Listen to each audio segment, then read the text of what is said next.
Bem, pessoal dos quintos períodos A e B, vamos dar seguimento então ao estudo que estamos fazendo do direito de vizinhança, falando especificamente dentro do direito que assiste ao proprietário que tem a sua propriedade como um vizinho, né? Alguém que está ali nos limites da sua propriedade e que está provocando algum dano a ele, no sentido assim do uso anormal da propriedade e os direitos que são pertinentes a este proprietário que tem então a sua propriedade sofrendo um dano em função de um outro proprietário que está fazendo o uso anormal da propriedade.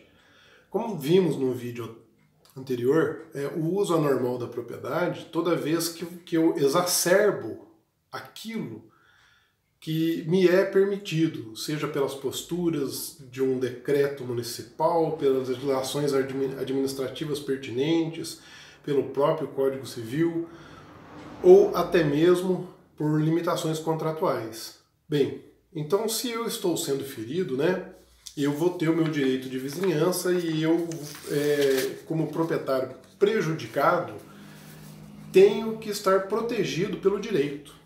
Então, qual o direito que assiste ao proprietário prejudicado?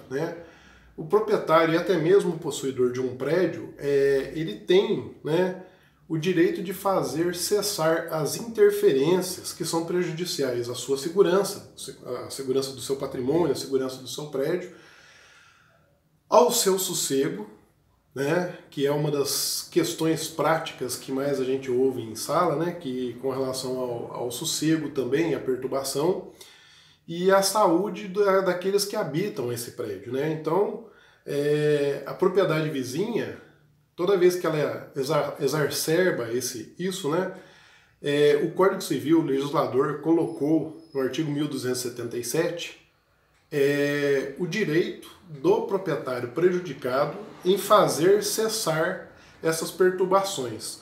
E quais são essas perturbações? A primeira que está elencada pelo Código é a perturbação da segurança. Então, se por um acaso a sua propriedade começa a sofrer uma trinca ou começa a ser exposta a algum dano, você não pode ficar no prejuízo ou simplesmente não fazer nada, O que acontece então? Tem como você fazer cessar isso? Sim, lembrando sempre que a outra propriedade está exacerbando aquilo que lhe foi permitido. Uma das perguntas mais clássicas que a gente tem: professor, uma propriedade vizinha minha está fazendo um depósito de gás.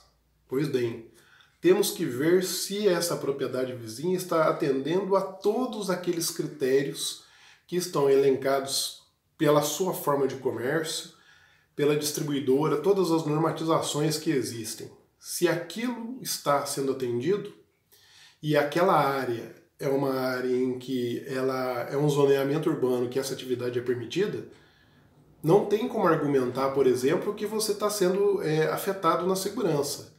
Mas por um acaso, se isso não está atendido, aí sim. Então temos que analisar cada caso com um olhar bem detido para aquilo, se todas as normas que são correlacionadas àquela propriedade estão sendo atendidas. Diferentemente, se por exemplo você tem um terreno que está numa área de bastante declividade e que eventualmente alguém está fazendo a escavação lateral, aí a sua propriedade eventualmente pode sofrer um desbarrancamento, vai desbarrancar. Se ele não fizer um muro de contenção, ele assiste totalmente esse direito de evitar isso. É por isso que veremos que existe a ação de dano infecto, que é o dano iminente, e que está prevista inclusive no artigo 1280, que assiste ao proprietário que está sendo prejudicado, inclusive o direito de fazer demolir esta outra propriedade. O artigo 1280 do Código Civil coloca que, na ação de dano infecto ou dano iminente, o proprietário ou possuidor tem o direito a exigir do prédio vizinho a demolição ou a reparação deste, quando ameaça a ruína, bem como lhe preste caução pelo dano iminente. É o caso que eu falei, por exemplo, de um terreno em que alguém vai fazer a construção e está provocando trinca na sua casa. Você pode fazer cessar isso ou, eventualmente, ajuizar já previamente uma caução para reparar este dano. Com isto, a gente consegue fechar aquele arcabouço com relação ao direito de construir. Toda vez que o uso anormal da propriedade é transpassado esse limite, cabe ao proprietário prejudicado direitos que estão previstos nos direitos materiais que vão provocar as ações da matéria processual, dos direitos que assistem ao proprietário de fazer cessar ou pedir a reparação dos danos da sua propriedade. Obrigado e até o próximo vídeo lição.